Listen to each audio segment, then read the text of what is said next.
From gleaming Rolls-Royces to weathered old Fords, India's vintage car lovers have been quietly preserving not just machines but also memories and craftsmanship.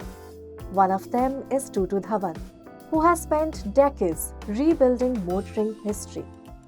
These cars belong to my father's and my grandfather's days when they were actually used as for transportation. And luckily for me, I have grown with them, so I know every bit of it, how they functioned that time and what they are today. And today these vehicles are now becoming collector's items. They are a piece of art of that time. If you will notice, each car has got its own identity. Today, the modern cars that you have, if you just change one badge to the other, you can't tell which car it belongs to. But in these olden days, each one had its own identity and they had some beautiful artwork, embodied into their body as well as the interior. And these vehicles have been used, for the last century by our Rajas, Maharajas, and of course the elite and the common man also. Cars that were used to cost from 7-8 pounds sterling to about 300,000-400,000 pounds sterling were being manufactured from the time they were conceived in early 1900, going up to the middle of the 19th century. Over the years, he has restored more than 30 cars, including for Shah Rukh Khan. I've had many challenges and I have always loved a new challenge. So, in fact, I have made replica cars. When customers showed me a photograph and I made it. I made one for our film star, the king of film, our Bollywood, Shah Rukh Khan. I made a Morgan for him, which is lying in his factory, in his showroom, in the furniture showroom. Through his firm, Engineers Corporation, which was founded in 1967, Dhawan has worked on everything. From Bentleys and Rolls-Royces to pre-World War II Chevrolets, Mercedes-Benzes and Ford V8s. First of all, you need to have somebody who has the knowledge on these cars, because this engineering is very rudimentary engineering, and today the new engineers and the new mechanics, they don't understand this, and they are now into replacement. So there is nothing known as repairs, but whereas we repair everything.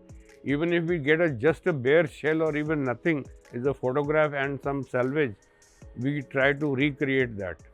So one has to find somebody who has the know-how and who has the art to put all those things together, and of course to understand the mechanism, because these were old cars. They had carburetors, they had distributors, and distributors had some contact breaker points.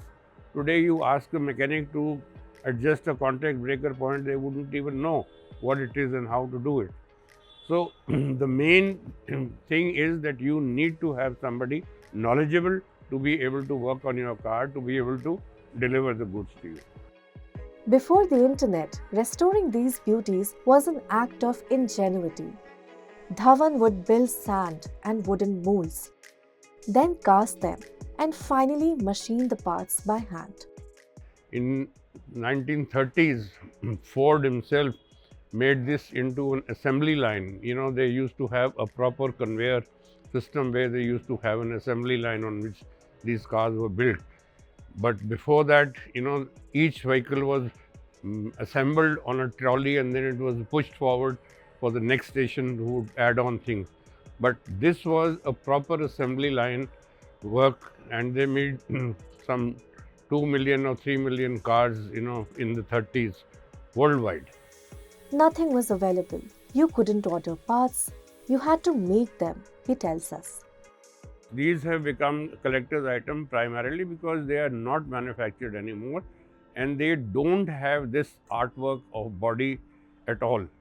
Factories were so top heavy that they finally failed because their manufacturing process was so expensive that they couldn't sustain and they had to finally pack off.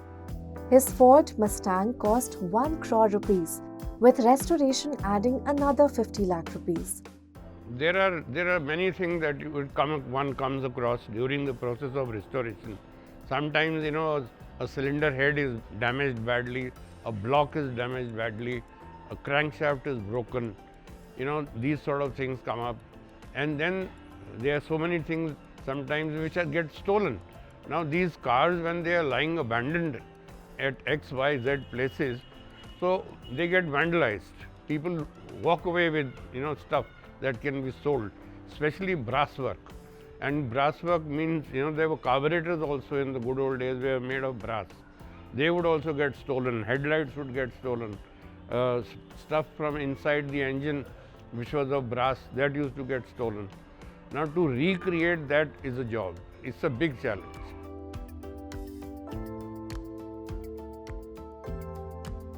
Well, there is no fixed time, but yes, in a job like this, it could take anything from 2 to 3 years minimum to be able to, starting from scratch to the finish to the showroom.